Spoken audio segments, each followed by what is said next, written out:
Hello, everyone, and welcome to the Diz Unplugged, episode 1074 for the week of April 14th, 2020. I'm John Magi, and I'll be your host. Pete is fine. He is well. Don't want anybody to worry about Pete. He's just taking a little bit of a break. He's been on camera more than Wolf Blitzer this week, so I think he's having to lie down for himself. I am so happy to be joined via Skype by Kevin Close. Hi, everybody. Oh, wait, I don't have to be socially distant from you. Corey Martin. I'm just happy to be here. And in his own personal little production nook, we have Craig Williams. Hello. Hi, guys. Thank you for joining me. Thank you for helping me do this. As I said, Pete's fine. Pete's well. He just decided to take a little bit of time off. So we are going to do the best we can with this episode of Diz Unplugged. There's a lot of information in the news related to Disney and coronavirus and all this stuff. So there's like 4 news stories. I'm not going to read them. Don't worry. All of you people who fast forward through me reading the news, calm down. Don't worry about it. I'm just if I get any calmer, I'm going to sleep. I'm just going to give a synopsis of each story, and then I'm going to ask the guys who are with me today, to sort of weigh in and give their opinion, and then I'll tell them all they're wrong. All right. The first one is that Walt Disney World reaches furlough agreement with largest union. The Service Trades Council Union, or STCU, said they has reached a furlough agreement with the company. This coalition represents 40,000 employees, including theme park characters, ride attendants, hotel housekeepers, custodians, vacation planners, lifeguards, entertainment technicians, and bus drivers.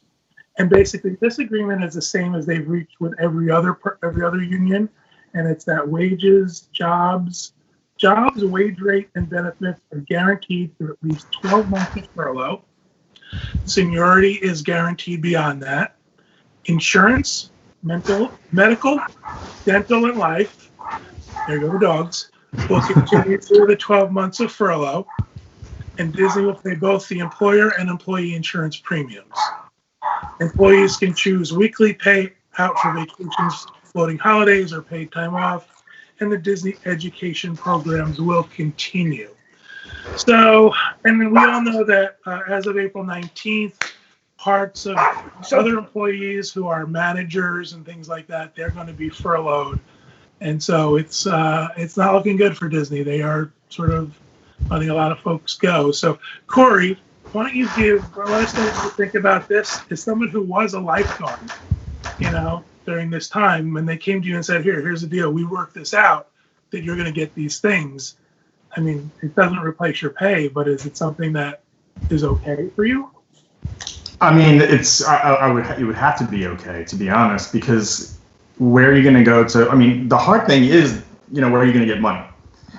All the restaurants are closed. These being a lifeguard, I mean, you do have training, but it is considered at Disney an entry-level job. For a lot of cast members. So, it's going to be hard. I mean, I'd probably have to move on, to be honest. If I was that early in my career, I would probably have to make some big decisions, because I wouldn't be able to pay rent if, it was hard enough on a lifeguard salary. I think that, part of this is that they're expecting that some folks will take unemployment. And with the extended unemployment benefits, maybe they'll be able to get by. But one of the things that worries me the most here is how does Disney start back up? What happens if you do find another job? Craig, you worked, on rides and attractions. If you went and found another job, how likely would you be to go back to Disney and say, okay, I'm ready whenever you need me? That is the tough part, because, let's not beat around the bush on it. Disney and Universal and such, they are making a lot of strides to pay their employees more and more as the years go on, and make it a more well-rounded job in terms of pay, make it more advantageous to stay there, even if you're not at the managerial level, where you can still afford to be able to work for this company that you love. But they're still a little bit of ways to the point that, if some of them are lucky enough to fill in at restaurants or other places right now that need temporary help, place it with to-go orders or delivery or whatnot. It could be a thing where you have to shift your track, especially if you're making more. But I have a feeling those that do end up applying for unemployment successfully, because there's been all the issues with the website and stuff.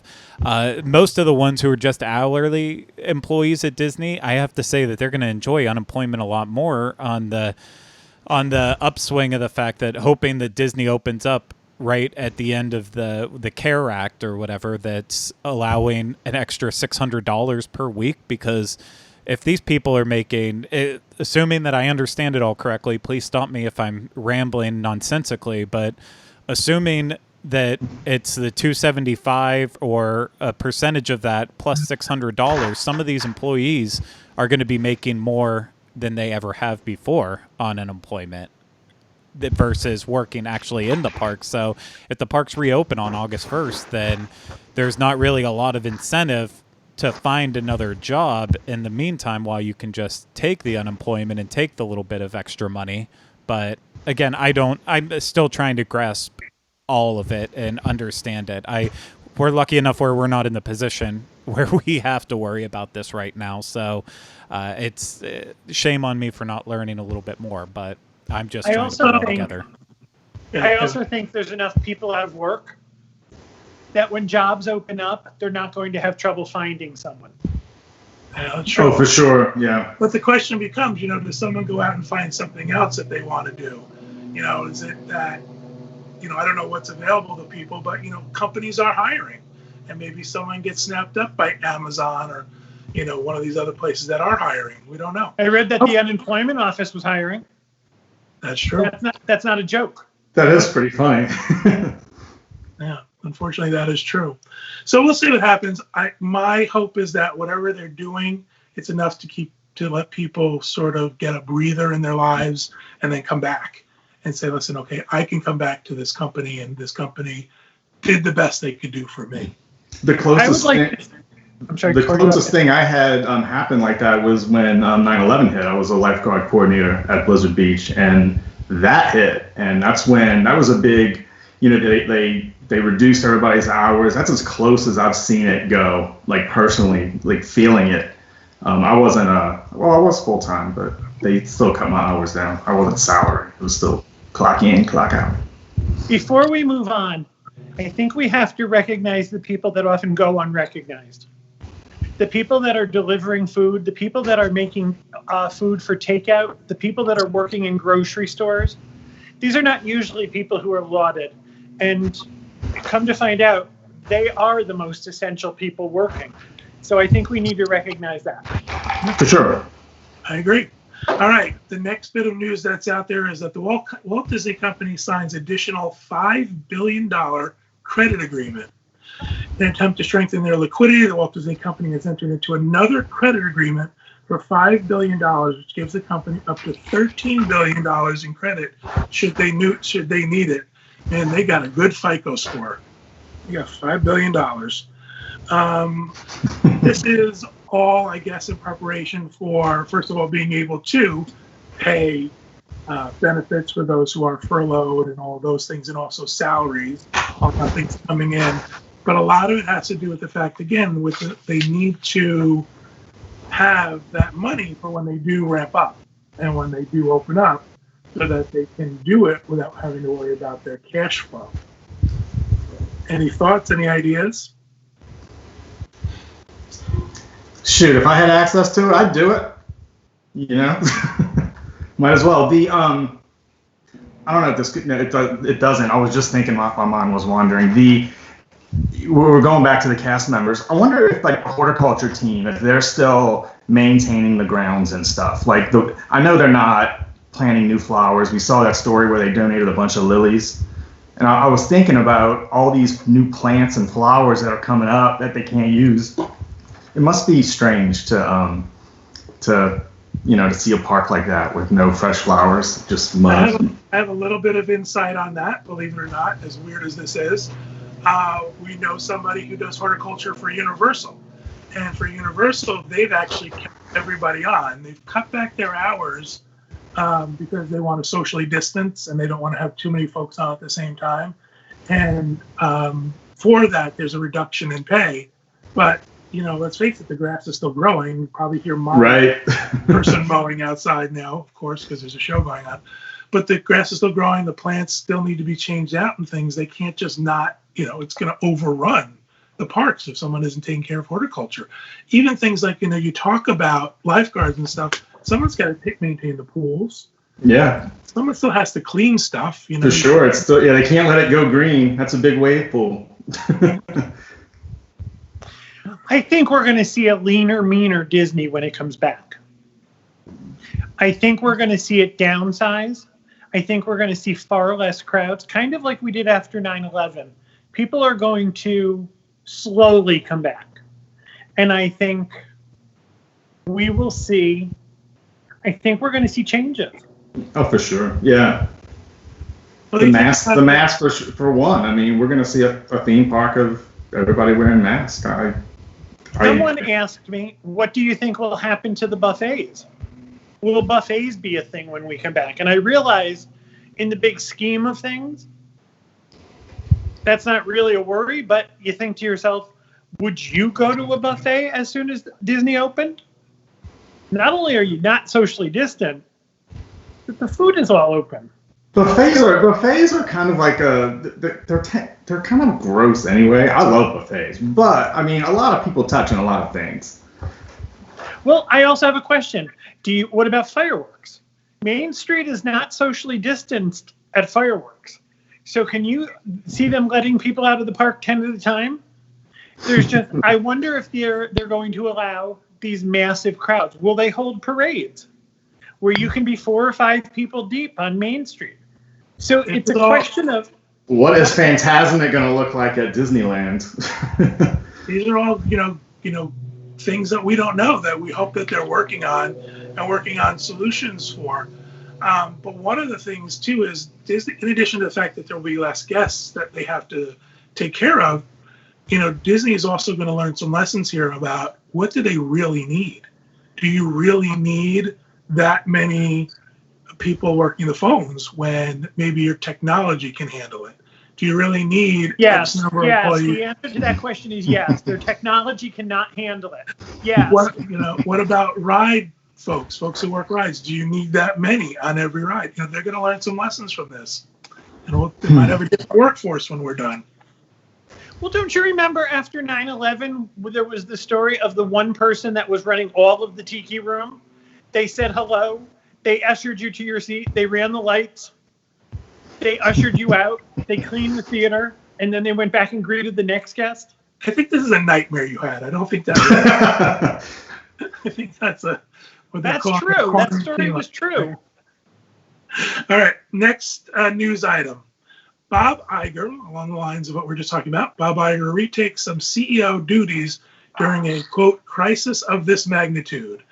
Less than 2 months after stepping down and handing over the reins of the Walt Disney Company to Bob Chapek, former CEO Bob Iger has stepped back into some of those duties. Mr. Iger has effectively returned to running the company after a few weeks of letting Mr. Chapek be in charge. And basically, he is focused on what the company is going to look like in this post-pandemic world and what we just talked about. What is it going to look like as far as, is it business as usual? Is it, reduced crowds? Is it reduced cast members? He's got to take all that into consideration. But what's interesting is apparently no one trusted Bob Chapek to do it. Yeah, well, I mean, this is really big, though. I mean, when I saw that news story, I was very happy that he's coming in to help. I mean, we were just talking about it. It's going to look completely different, every aspect of the company, and so it'd be hard to change it without his 15 years experience. Imagine being the new guy and be handed a company the size of Disney and say, the world's in chaos, fix it. Jeez. There's not enough Xanax. However, it might be, Bob Iger has never really retired, so this might be part of his plan to come back to the company. Oh, I thought you were talking about COVID. That too. But I mean, he's always said, I'm going to retire, and then he's never retired, so But this was the closest he's gotten to retiring. But he wasn't too far out. He still had a foot in the door. I don't think he was all the way out. He just stepped back. His annual pass is still good. Yeah. All right, so we're all happy Bob's coming back. Bob's taking over. So let's see if maybe we do come back to a Disney that's operating well. Craig, what do you think about all that? I honestly, from the opinion I got of the article, I read it first before I read what other fan sites were saying about it. And from what I took away from it on the initial read, it's that it's not, in my opinion, it got blown over proportion how much he's taking back over. He's definitely going to be helping out from what I understood, and leading more leadership meetings and such, and letting Chapek know what he believes needs to be done moving on forward. But it's some people are out here saying that he's completely the CEO again and he's getting in that position. I read that New York Times article 3 times. I never saw that being said. So I don't know if it's more that it's just what the people want is for Iger to be back and in it, or if it's just going to help boost confidence right now, if it's going to help boost stocks, what. But I think it's all of the above. I think it's all of the above, Craig. It's going to be a thing. I don't think it's going to be a thing where it's like any way they get through this now, it's because of only Bob Iger and all Bob Iger. Like that's good. The picture's going to be painted. So if anything, I'm actually kind of annoyed by it, because post all of this, unless Bob Iger is going to say, you know what, I want to come back and I want to be good with this, the company needs to return to some sort of normalcy and semblance. And so now would not only be a good time for Chapek to learn a lot from Iger, but to also start to develop that next level of leadership and really come out of the other side of all of this looking like a hero. Before this happened. This is not an on-the-job learning kind of thing. He should have been ready for that to begin. I'm sorry, I'm sitting really close. He should have been ready for that. I just realized I was leaning forward. I do that when we're on the show, when I get involved. He should have been ready for that, or he shouldn't be in charge.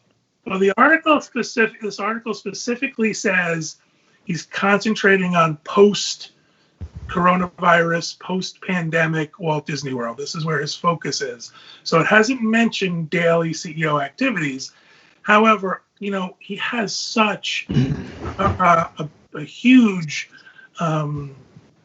experience with it. Running the company for so long. So he has so much that he can, give as far as advice and direction, that I can't see him not being involved in other aspects of the company. But you're right, Craig. It does specifically say he's focusing on this post-pandemic Walt Disney World. He could if he wanted to. Hey, y'all call me. I'll be on my yacht quarantining. Have to do it. Have to do it. All right. The last one I want to talk about is bring up the fact that the CDC extends no sail order by months for all cruise ships. The Centers for Disease Control and Prevention has issued a modification extension to the no sail order covering all cruise ships that went into effect March 14th. Originally, it was for 30 days. Now it's 100 days. And the sort of interesting part about this is a little bit of an old news story. But what makes it fresh is the fact that the White House coronavirus task force stepped in and cut it by 20 days and has forced the CDC to change their language on their website so that it's not as severe, and talked about time in port and things like this. And the CDC was forced to change it. Post-pandemic, post-coronavirus cruising, again, completely different animal.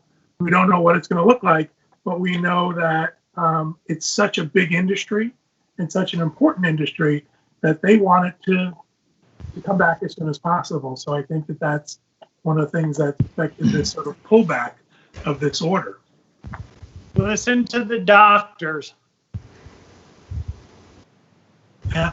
It has to be ruled by science. It has to be ruled by the doctors. It can't be, a business decision. So from a personal standpoint, when is the first time any of us will cruise? When's the first time you guys think you'll get on a cruise ship? And does it depend on the cruise line?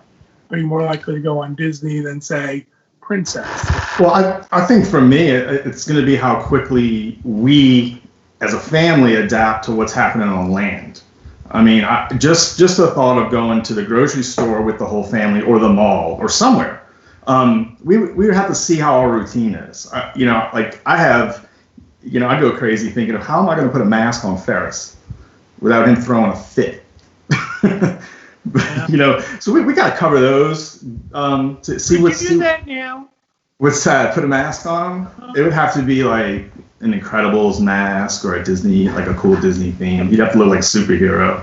Yeah. But I think the answer to your question, hopefully we can adapt real quick on land or what's changing, and then I'll tackle the cruise ship. So sort of, travel, locally first. Yeah, they hit the theme parks and do that. And be like, okay, I think we can, do this on a cruise ship for 7 days. In October, that I have my fingers and my toes and my elbows crossed that happens. I think that would be our. We have one in September, but it's a river cruise. I think the one in October. I have my fingers crossed that happens. Yeah, me too. I'm jonesing to get back on a cruise. We love to cruise. I think it's the best vacation that you can take. I'm not worried about the names that I would usually cruise on. I'm not worried about Disney or Royal Caribbean. I don't know I would ever go on a Princess cruise, but the fact that those were the cruise lines that were hit so hard kind of makes me feel funny about it. Kind of makes me a little leery that, how would they handle it? Mm-hmm. I'm kind of in the boat where I am.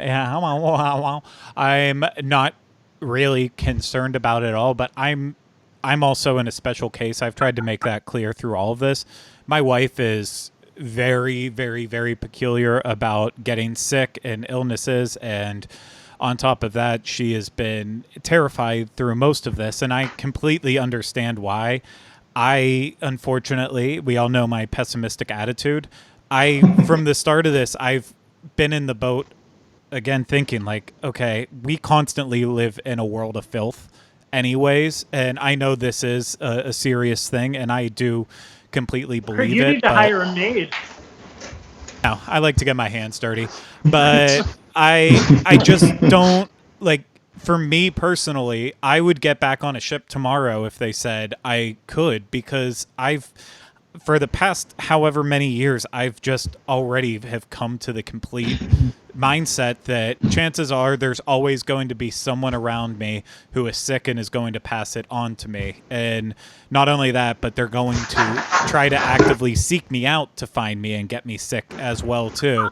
So it's just this way of life that I've already adapted to. I know that it's not how most people are, and I am in the minority, and maybe I'm part of the problem of all of this, but I'm not. For me, it's just not something that I'm concerned about. I know I'm eventually going to get sick with something along the line, and I'm not. When the order went out for Disney that we're going to close the parks, as soon as that went out, I had to go back into a park one more time to do one thing, and then after that, I stayed away because I didn't want to become part of the problem. But once they say everything is opening up and we can go back to our normal lives, I'm going to be in that group who goes back into it right away. I will obey the orders when they tell me to stay away, but I will also be there when I'm allowed to. Well, a lot of that, I think, has to do with your age. You're at a certain age where you feel that, you can, be okay with an illness, for sure. There are other people who don't. People who feel vulnerable and don't want to do it. I have a very similar mindset to what you say, Craig, but I look at it a little bit different. Mine's not as crazy as yours. I don't think I live in a world of filth. I think that it's okay to be exposed to germs and people and dirt and things, because that's part of your normal life. So, people get all skeeved out. Oh my gosh, you go on a cruise or there are people who get on a plane and wipe down every surface of the plane. I don't do that. I'm okay with that. I'm okay with touching handrails and things like that. I feel like you're going to get exposed to certain things every day, but unfortunately, this is just a little bit more severe, and it's something that we don't have a defense against yet. So I'm more leery in that regard. And I also or medicine, right? And I think Corey is because he doesn't want to bring it home, and jeopardize people.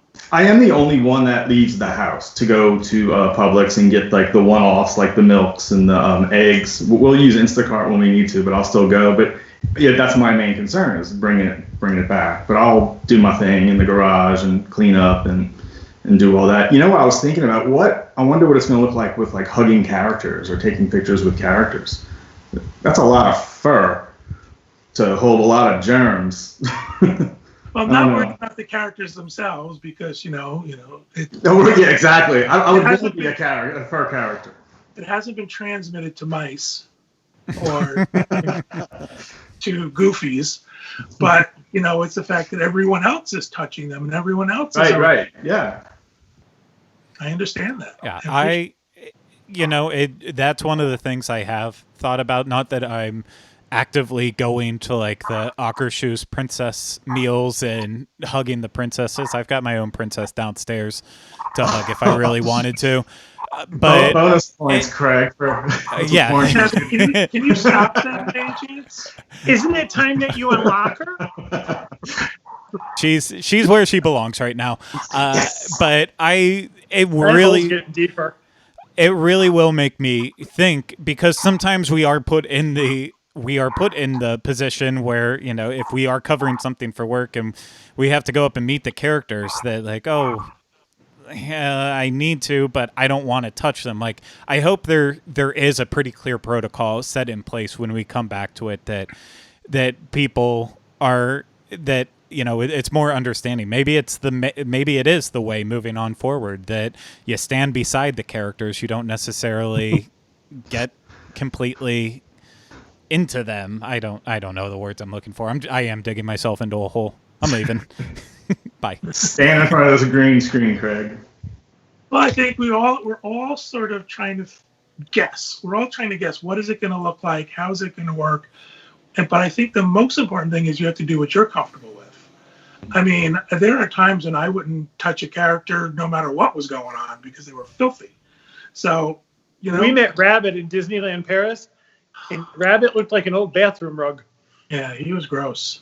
Even grocery shopping has changed. I mean, like the Publix near us, they have like the lanes, like the arrows up, the one-way lanes. One thing annoys me is that I can't test the grapes anymore like I used to.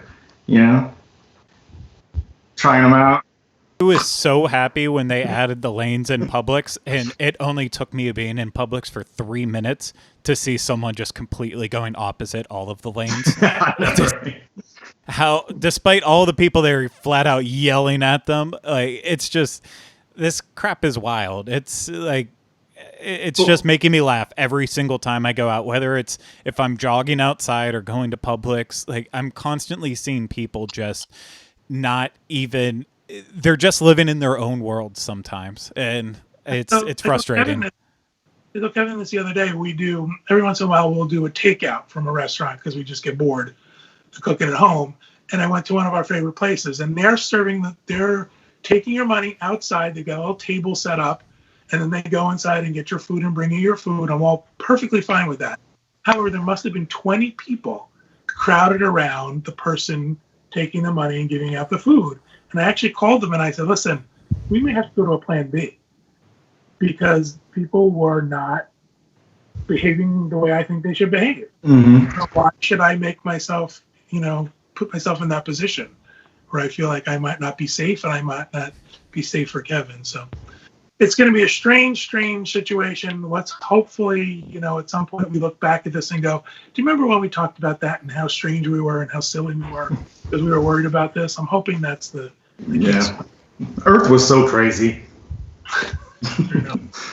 All right. Do all of you wake up in the morning and think, is it still here? Right. Or did I dream all that?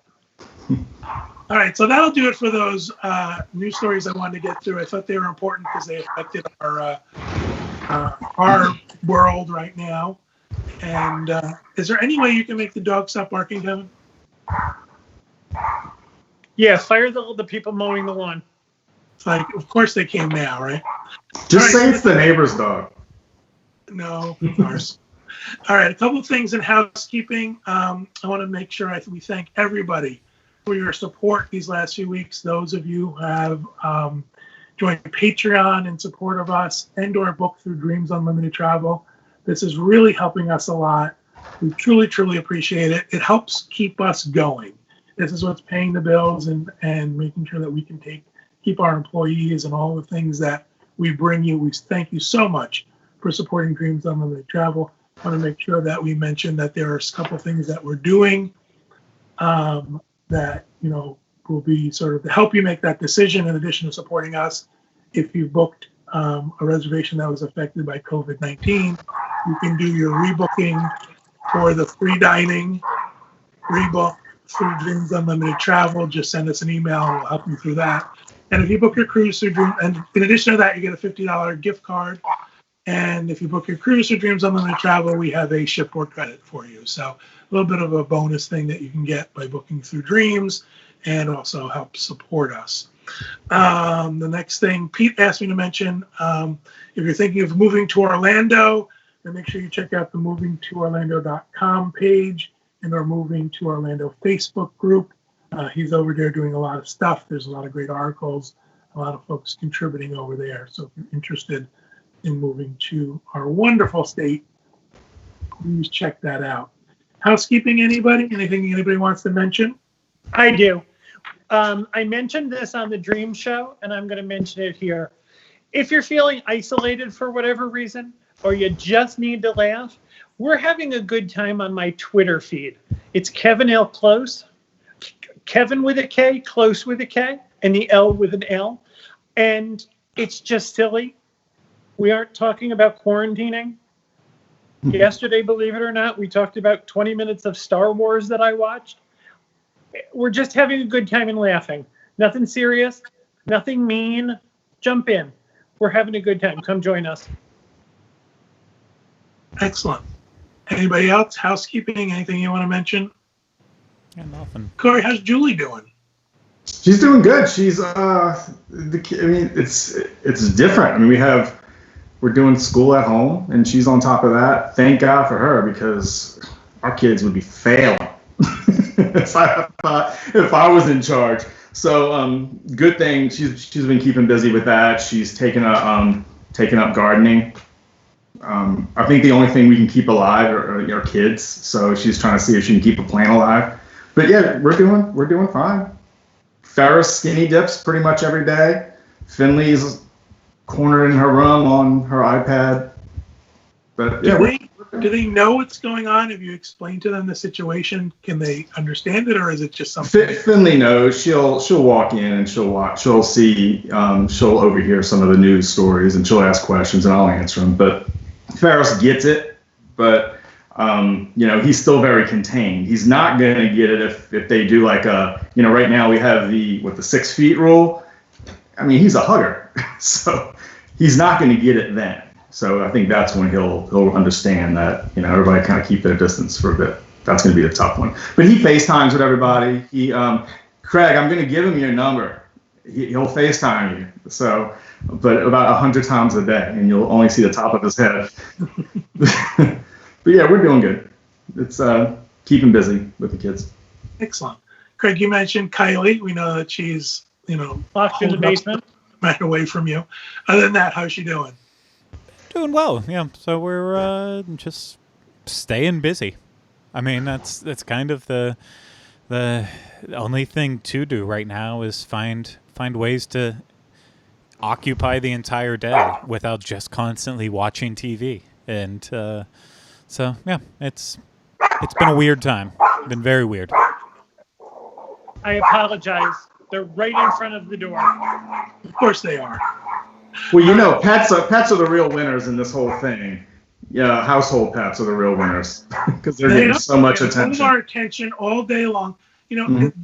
Like you, Corey, I'm the one who's going out every once in a while and getting something. And when I do, it's this look like, where are you going? How come you're leaving me? Yeah. How dare you leave us? All right, so we're going to do questions and answers.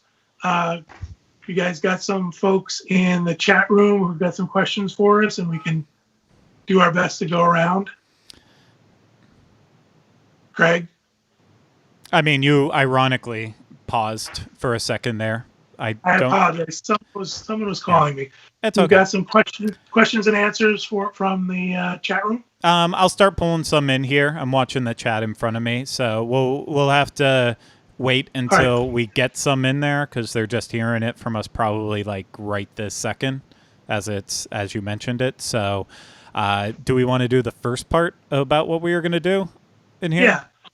So a lot of times folks are watching us on video and they seem to focus on stuff that's around us a lot, and they ask us about things that are in the background or things that are nearby. So I thought it'd be fun if we shared a little bit. Kevin, you have something that folks have asked you about. Don't put the dog down. Oh my God. I only have 2 hands. Priorities. Choices. So what do you got to show folks? I have a shelf behind us, and it's where we put our doodads. And I've gotten several questions about something that was on the shelf. It is right here. I have described my fixation with It's a Small World. Most of my Disney love is nostalgic. Mary Blair, It's a Small World, Ivan Earl, that kind of stuff. This is something I found in California, and it is an It's a Small World purse. It is the most unuseful thing I've ever seen. It is an actual purse. It has a strap, and it's got this cutout of the Small World kids from the original poster. However, that makes it positively annoying. It would be annoying to use because you would have to reach around that all the time.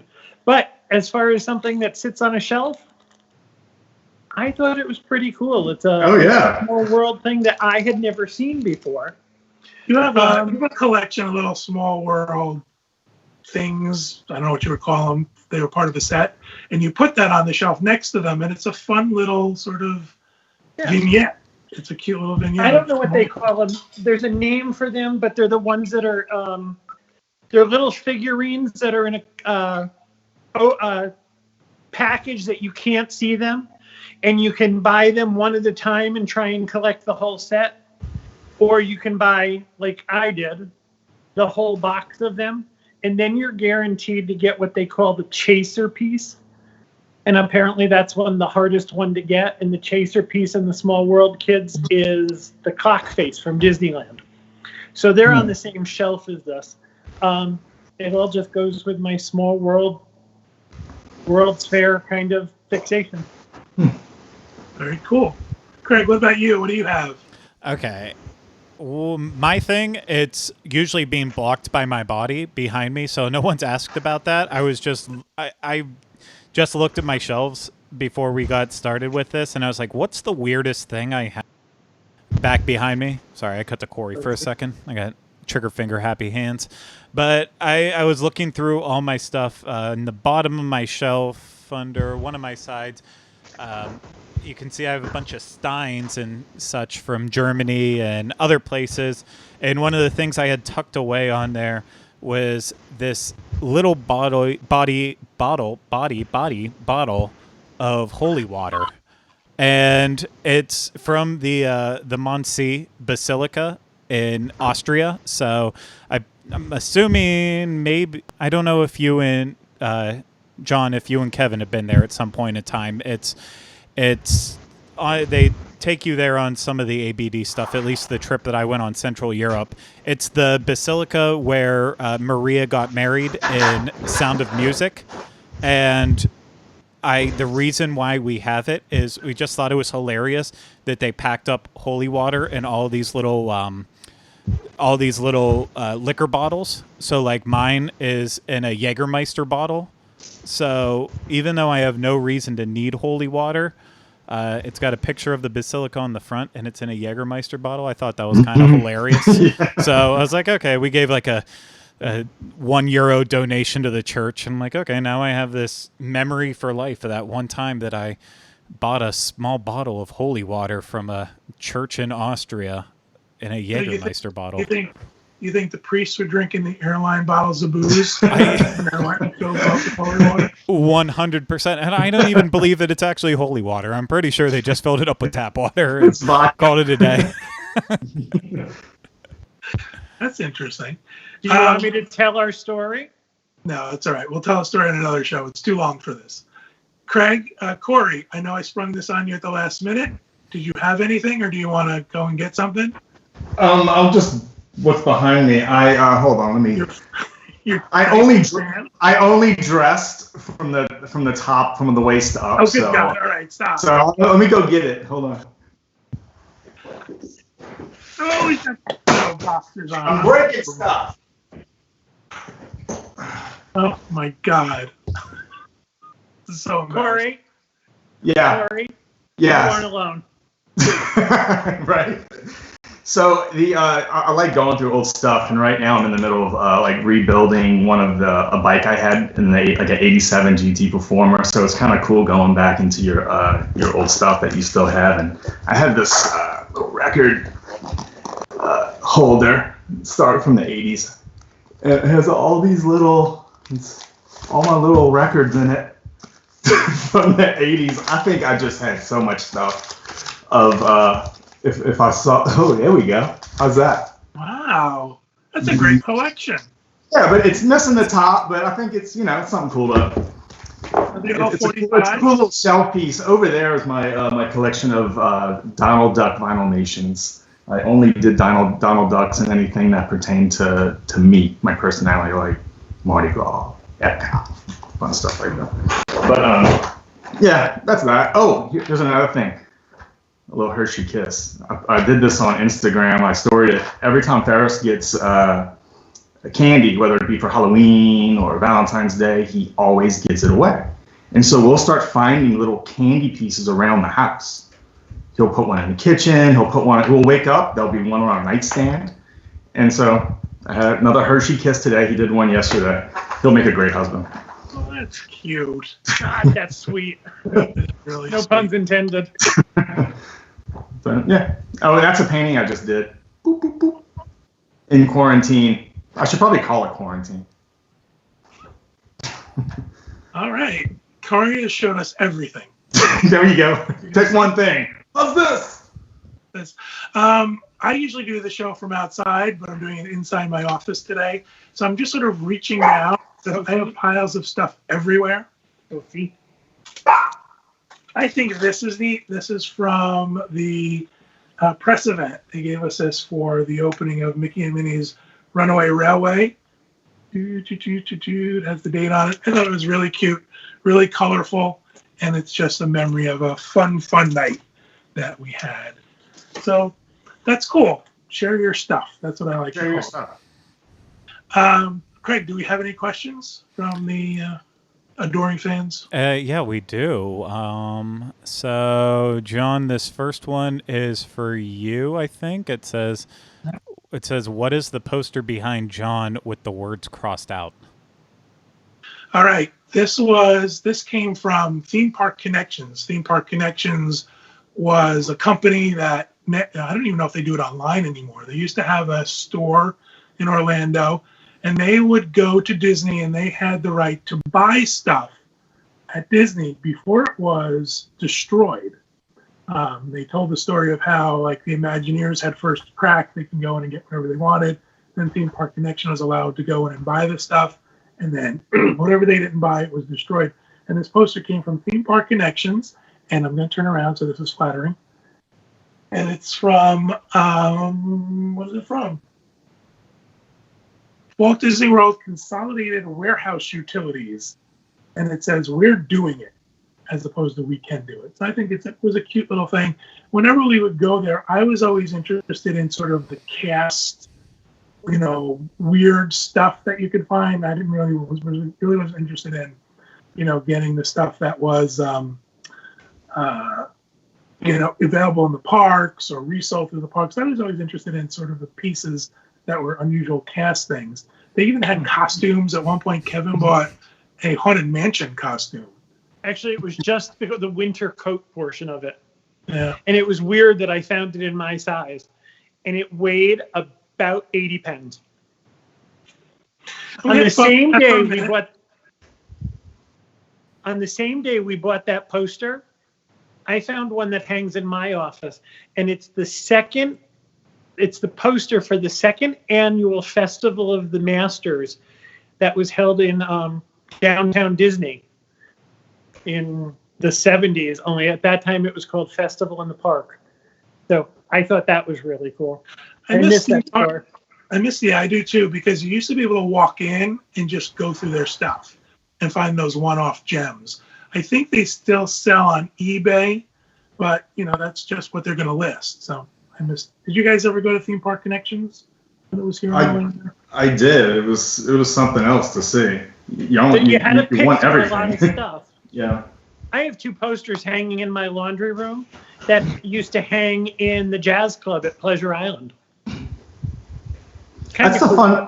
That's the fun part of picking through it, though. It's kind of it's that discovery, like going to an old antique shop and you just throw stuff in a box and you look through it, see if you find something cool. And one of the other things on the shelf behind me that we got at Theme Park Connection is a Christmas single of "It's a Small World," and it's framed, and it is signed by Harriet Byrne, Richard Sherman, Alice Davis, and Mary Blair. That's cool. Cool. I had to buy that. Oh yeah. A question for us? Yeah, John. People want to know what about the ship behind you. I can tell it's either the fantasy or the dream, but what's the story with that? Oh boy, this is going to be all about what's in John's office. Yep. It's actually a model of the dream. Again, Theme Park Connections. We went one day and they had a model of every of the 4 Disney Cruise Line ships: the Magic, the Wonder, the Dream, and the Fantasy. I believe Pete has the Fantasy in his office, and the Magic and the Wonder are in our Welcome Center. I bought all 4 of them because you can't just buy one. Right. And it's about, what is it, Kevin? About 3 feet long. It's big. Yeah, and it's very, very well detailed. I mean, down to, antennas and. If you've been in any Disney hotel, you've seen one under plexiglass in the lobby. These are the same models that they put in the lobbies of the hotels, and I think there might be one in the airport. They're very, very detailed. They're, I think they're replicas. It's an exact replica. Again, Theme Park Connection, I really miss them. They were so much fun. Another question that's not for me. I'm struggling to find a question. Okay, here. Well, John, I'm sorry. This one is for you again. I'm sorry, but this one is: what is your favorite Star Wars movie? My favorite one is the first one. And not because I believe it's the best story or the best cinematography, but it was something I watched when it was in the theaters as a young adult, and it was something that left an impression on me. And at the time, there was nothing else like it I'd ever seen before in my life, and it blew me away. I remember when they re-released it in the theaters, and we went and saw it in the theaters. I think I actually fell asleep. But it has that memory for me.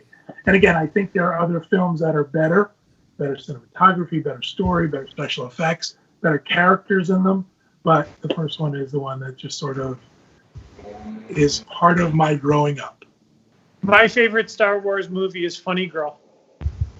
Not a Star Wars movie.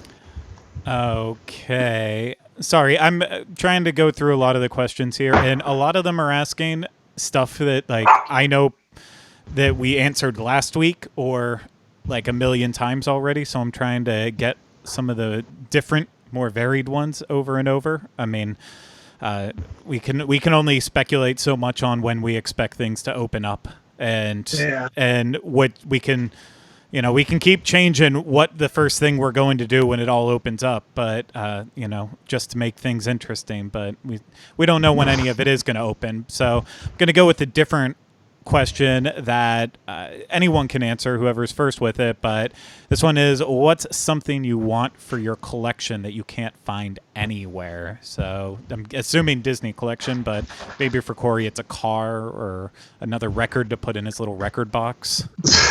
Oh, his little record. My little record. That was condescending. Julie says I collect a lot of I try to complete a collection. There's this one Donald Duck Filmation that I refuse to pay. So my collection is not complete with Donald Duck Filmations. I have every one but this one. It's it's like a painted Donald Duck, but it's like $300. I'm like, I'm not paying $300 to complete my collection. But then I have my Jordan collection, and there are some that are just astronomical. Well, the one thing that I don't know. It's that Filmation. It's driving me crazy. Yeah, it's that one. The damn Filmation. Is it only available on eBay? Is that where you're finding it? Yeah, it's one of those. It's one of those things. But they don't sell them anymore. But I don't really have a spot to put it, so I don't need it. But it's an incomplete collection. It's also hard to spend $300 now. Oh, you kidding? I'm about to sell them. Look for Corey's items on eBay. Yeah, look for a Donald Duck collection. Kevin, what about you? You got something that you need to complete your collection? I want to say I don't really have a collection, but I do. I collect stuff from It's a Small World. And I also collect stuff from the 1964-65 World's Fair.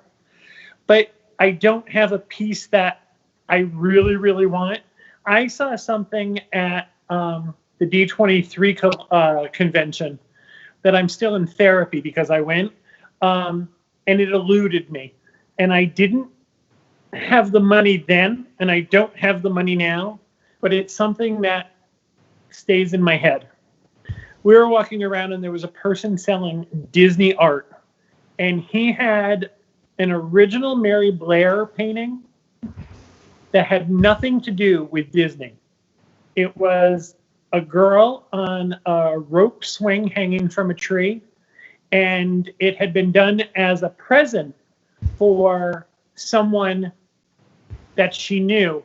And they had framed it as such so that you could see the front of the painting, and on the back, it was framed so you could see the cutout where she and her husband had signed it and personalized it to the person who received it.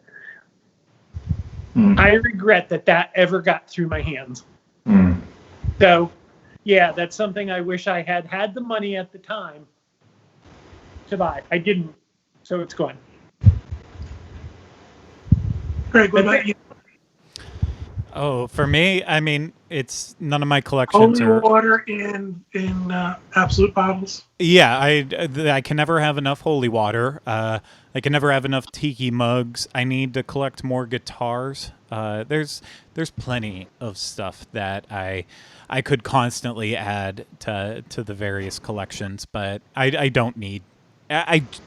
Technically I don't need anything else. I am trying to slowly declutter as we go on. So we need to do another. We need to do another auction at some point where I can just throw away everything of my life that was important at one point in time and see it go to happy homes instead. Not that my home isn't happy, but my wife will be a lot happier if I don't have. It's just dirty, right? Yeah. Filthy. Filthy. Dirty, happy home. Do we have What one more about question? you, John? You know me. I don't have a collection. I don't specifically go out and look for certain things. You do have a collection. It's I do? power. You're collecting power. All right, I have a story to tell. The joke with John, whenever there's a gift-giving occasion, when you ask John what he wants for his birthday or for Christmas, John says real estate. And we have a friend who, over this past Christmas, this was Kristen, she bought John 1 square foot of property on a Scottish castle grounds. And owning that 1 square foot of property legally allows John to be Lord Magi. I thought you were going to say he's started changing his accent up. Nope. Legally, he has the legal right to claim the title Lord Magi. A certificate that says I He am a also lord. has the ability to have an email that says Lord Magi at, I forget the name of the castle. Something castle.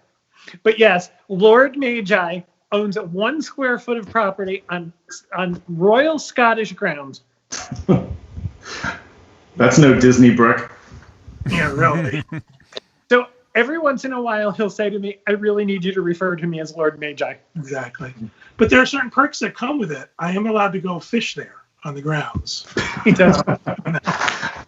as I might do. And set up a very small tent. All right, before we wrap it up, Craig, I have a question. Mhm. Do you know who the person was who asked me what my favorite Star Wars movie was in chat? Do you know their name, their chat handle? Eric Freiberg. Eric, send me an email, john@dreamsunlimitedtravel.com, because I'm going to send you, oh, I fell, it dropped on the floor. I'm going to send you my item. I'm going to send you my poster from Mickey and Minnie's Runaway Railway press event opening celebration. So you get a reward, and you get a reward. So thank you for sending in those, asking those questions. Anything we want to say before we go, before we want to close out the show? I appreciate the support everybody's showing us and the fun stuff they're sending us and the silliness. It makes this easier. So thank you. I agree. Thank you, everybody, for your support. Thank you, everybody, for listening and watching. We truly appreciate it. I usually end the show by saying stop watching, but turn off your computers. I don't know. Do something. Bye. Wipe down your mouse.